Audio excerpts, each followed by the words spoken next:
Bismillahir Rahmanir Rahim. In the name of Allah, the Beneficent, the Most Merciful. I'd like to welcome you, dear viewers, to another in our series, The Forces of Evil. Assalamu alaikum wa rahmatullahi wa barakatuh. May Allah's peace and blessings be on each and every one of you. In our program, The Forces of Evil, we're looking at the dark side. We're looking at the evil forces which affect our world. These forces which swerve human beings from fulfilling the very purpose of their existence here. We were created by Allah to worship Him. Fundamental. This is the basic reason for our creation. Allah states it very clearly in the Quran, وَمَا خَلَقْتُ الْجِنَّ وَالْإِنسَ إِلَّا لِيَعْبُدُونَ. I have not created the jinn or humankind except for my worship. That's why we're here, to worship God.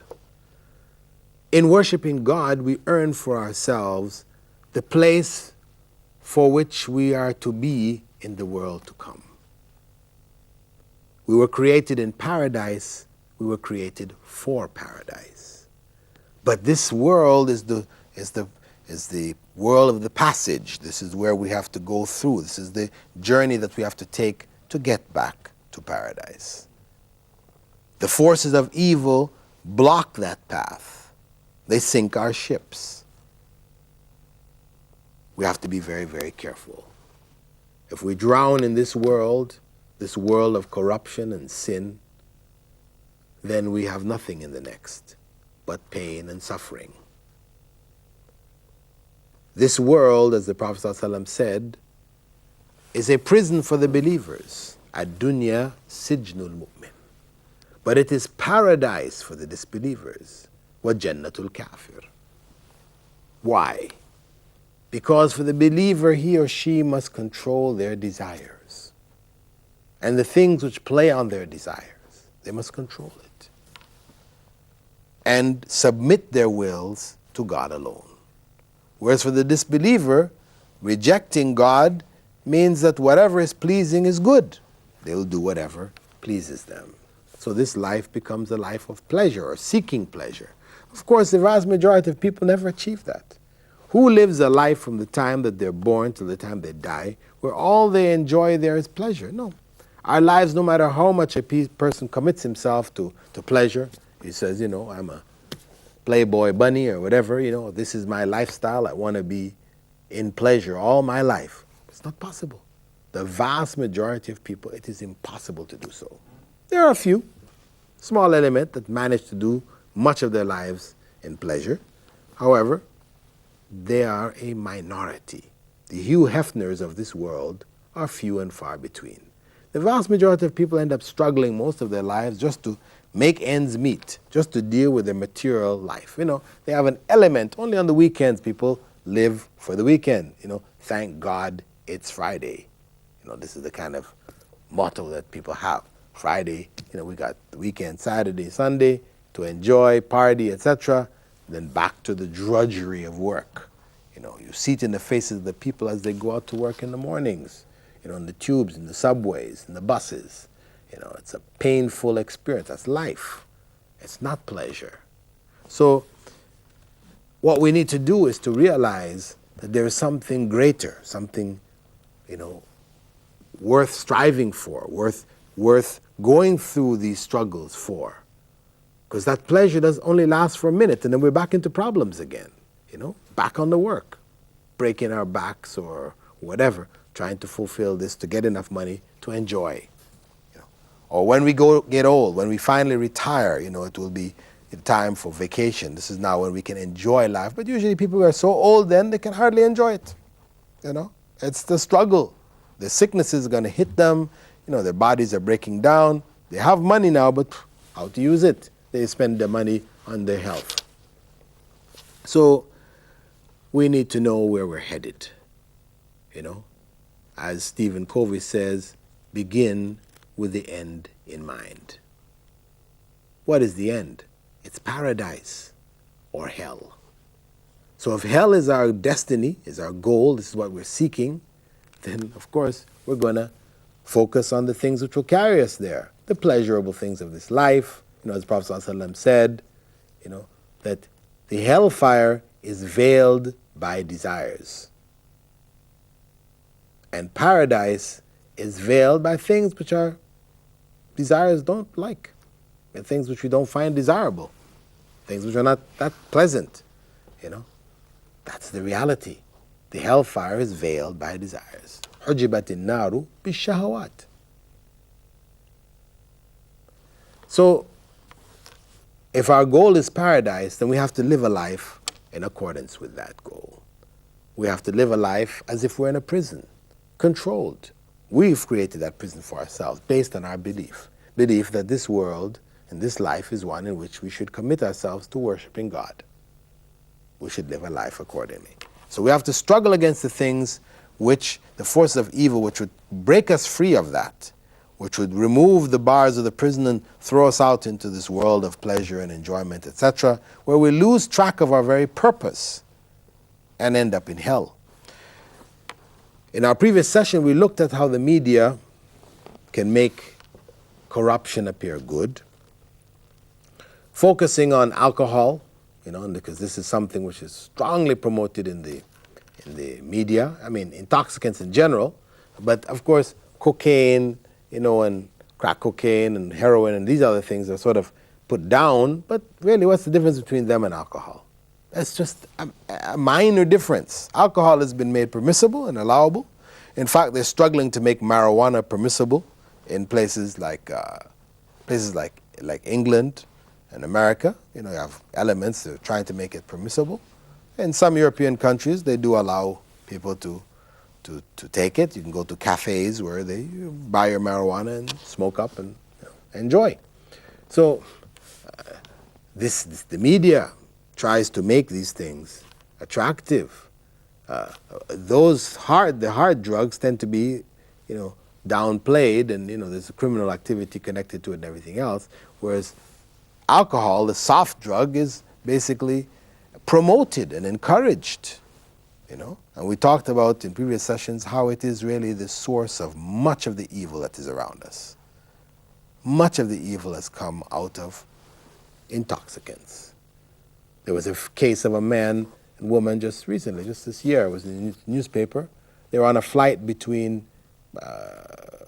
New York and London. The man and woman, they're in first class, sitting next to each other. They don't know each other. First time they ever met on the plane. They're drinking alcohol. This hostess is providing them with alcohol. They get drunk enough. Next thing you know, they're involved in sexual activity right there on the plane. The people next to them in first class tell them, stop, stop. The hostess is coming trying to stop them, but they're intoxicated. They don't care anymore. Who cares? And the man was married. So was the woman. You know, when they got off the plane, they arrested them in London, etc. You know, for indecency, public indecency. Of course, from Islamic perspective, I mean, they both would have been executed. But back to our problem at hand, alcohol, followed by sexual deviation. Sexual deviation meaning where one goes outside the bounds which God has set. Because some people might say sexual deviation means, you know, bestiality or pedophilia and these kind of things. But no. It includes fornication and adultery. You know, fornication and adultery, which from the Western perspective is no longer considered to be something bad, you know, because the principle which determines what is permissible between people, you know, sexual relations between people, what determines it is the principle of consenting adults. As long as the people involved are adults, and they consent, meaning it's not rape, you know, it's not pedophilia in the case of, you know, non-consenting, then it's permissible, and the government or whatever has no right to get involved. Nobody has a right to say anything. That's the basic principle governing now activities, sexual activities between human beings. And of course, homosexuality is now promoted through that same channel. They say, we are adults. We are consenting.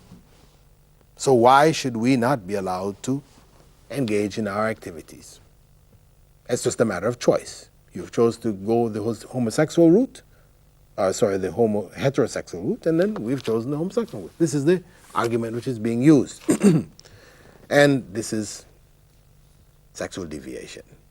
People break away from revelation, the guidance of revelation, which promotes, honorable relationships between husband and wife, etc., etc. Once people throw those aside, we say we want a secular society, meaning that religion has no role to play in this process.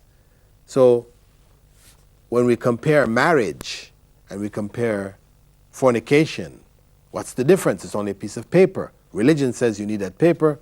We're not into religion, so let's drop it. As long as people consent, they're adults, that's okay. So that creates havoc in the society. The number of illegitimate births now in the West, has reached, as great as the number of legitimate births. I mean, especially in certain age groups, especially in the teen and the early 20 age groups, the numbers of illegitimate children, in some cases, even outnumber legitimate children born in this age group. Where's the society headed? This is corruption beyond corruption. And this, of course, this way when people live this type of lifestyles, etc., then they don't want to know about God. Because once you get into issues of God, God is saying, don't do these things. Don't do it, it's wrong. So if you want to do it, then you have to just put this thing of God aside.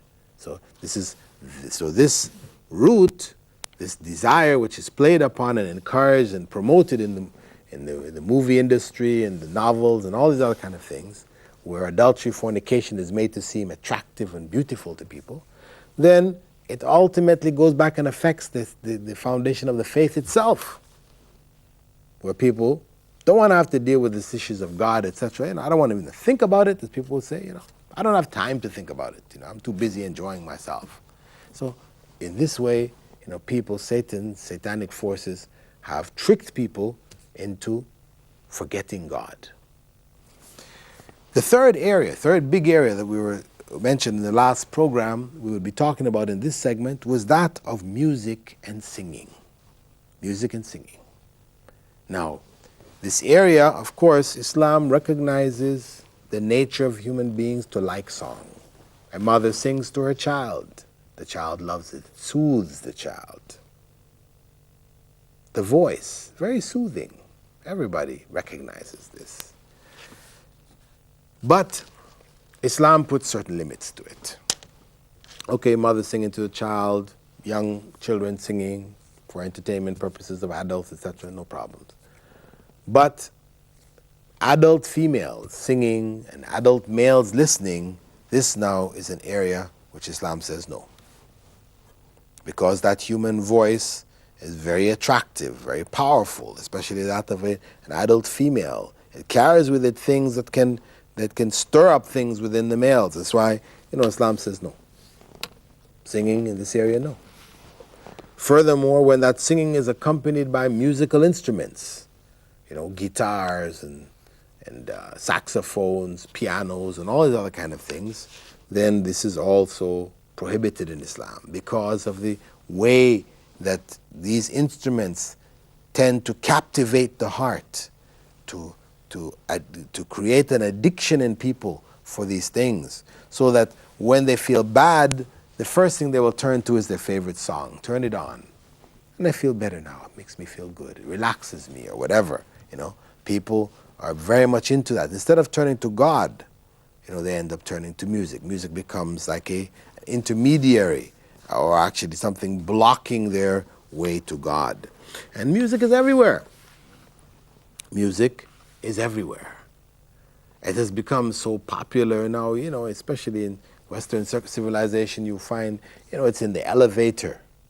It's in the shopping centers. It's everywhere. It's in the barbershop. It's everywhere you go. You're going to buy your groceries, music is there. I mean, they've found it has this massive influence on people. So they've pumped it into our societies day and night. No room left to find any place of silence, for silent reflection. Hard to find today. And it has its role in corruption. Has its major role in corruption in the sense that if we look at the most, the element of the musicians, they are among the most corrupt elements of the society, if not the most. I mean, you see the amount of corruption that exists amongst them, the drugs and things like this. If music was such a good thing, as some people try to claim, no, it's good, you know. Some kids will say, I can't study without listening to music. When I listen to my music, I'm able to study better. Why? Yes, because you're addicted. You know, just like a person who's addicted to cigarettes. If they don't have cigarettes, you know, they get the jitters, whatever else, then they have a difficult time studying, you know. But once they take a whiff and they smoke up and everything, okay, yeah, they can function well. It's because an addiction has been created, you know. And what is happening is that certain ideas now are the music scene becomes a means of promoting the intoxicants and of promoting sexual deviation. You know, this becomes the medium for promoting these substances. And that's when you look in the clubs, look what's going on in the discos, etc. I mean, what's linked directly to the music is the alcohol. People don't go to a club and dance around for all these hours and they don't drink alcohol. I think they're just drinking apple juice or orange juice. No. These things are closely related. The intoxicants and the music. You know, as they say, sex, drugs, and rock and roll. You know, this is the life. This becomes the goal. And, you know, unfortunately, Muslims, I mean, even in their own areas which are more limited, you know, okay, we just have, you know, Quran, which is recited, males recite Quran, females recite Quran. But, you know, even in the area of females reciting Quran, where they're beautifying their voices, males are not supposed to listen to that. But now we even have Quran contests where females are up there performing for male audiences, you know. And again, this is a deviation. It's a step towards that corruption which is coming out of, you know, the Western civilization, and which has been embraced by much of Muslim civilization today. You know, not Islamic civilization in the sense that Islam opposes it, but Muslim civilization today has embraced it. You know, you can't, you know, you listen to all the Arab musicians and songs, and, you know, they become experts in and of themselves, you know. And one may be very shocked to hear that Islam actually is opposed to these musical performances and songs and this type of things, you know, when it's so popular in the Muslim world. But that is because the satanic forces have succeeded in making this so attractive that the prohibition which has been handed down for generations has been overcome by popular demand. By popular demand. That's the bottom line. So when we consider music and singing, we consider it as one of the instruments used by the satanic forces to make sin appear beautiful. Songs may be about, you know, fornication or adultery, you know, encouraging it, promoting it, you know, a variety of other sinful things. It's not to say every single song is, but a lot of the songs are. And of course, some people may raise the thing, well, okay, we just listen to Bach and Beethoven, and, you know, we're into classical music, not that other stuff. Yeah, we can see that other stuff, when people listen to it, you know, they're jerking their bodies in this way and that way, you know, very, very corrupt looking things. Huh? Whether you're watching Hindi movies and what comes along with it, you know, or Western movies, you know, they all seem to be focused on very corrupt musical activities. But now we're listening to Bach and Beethoven. This is very, you know, classical music, etc. You know, but the problem is with this is that Bach and Beethoven, they were the pop music of the 18th century, you know, the 16th century, 14th century. You know, that was their pop music. You know, that's the reality. I mean, we now look at it back at it as classical music, but in their time they were dancing to it, and their corruption was being carried on in that media. So music and singing are areas which, you know, the society has to be very careful of, because it is one of the powerful tools by which corruption, you know, deviation from the true path, the natural path, the path prescribed by God, takes place. It is an instrument of the satanic forces, you know, a very powerful instrument, as it captivates the heart so easily. A person who has listened to a song as a child, young person, when they grow old, they may be in their 60s or 70s, and somebody only has to play a couple of bars of this song, a couple of lines from it, and then the person remembers the whole thing again. It's there as if they just heard it that same day. Why? Because it locks in on the heart. And the heart which is filled with this kind of satanic music and singing, that heart cannot at the same time hold the Quran, divine revelation, the beauty of it, etc. The two cannot coexist. One displaces the other. So from the Islamic perspective, we need to tackle this thing head on. As Muslims, remove it from our homes, from our communities, relegate it to an element which is limited within the Islamic framework, which is acceptable, whether it's the recitation of the Quran or some singing, etc., during weddings and Eids and things like this, accompanied only by the duff, that hand drum, and not to get caught up in a variety of other musical instruments, which end up becoming or end up being a part of the prohibited elements of music. With that, dear viewers, I'd like to thank you for being with us in this segment of our program, The Forces of Evil. The Forces of Evil focuses on the satanic element in human society, whether it's from the world of the jinn or from our world. Those elements among us who have accepted the satanic way, they become the devils of this world. We have to be aware of them. We have to be aware of how they function, playing on our desires, how they promote corruption in the name of good, wholesome fun. With that, dear viewers, I now bid you farewell. Assalamu alaikum wa rahmatullahi wa barakatuh.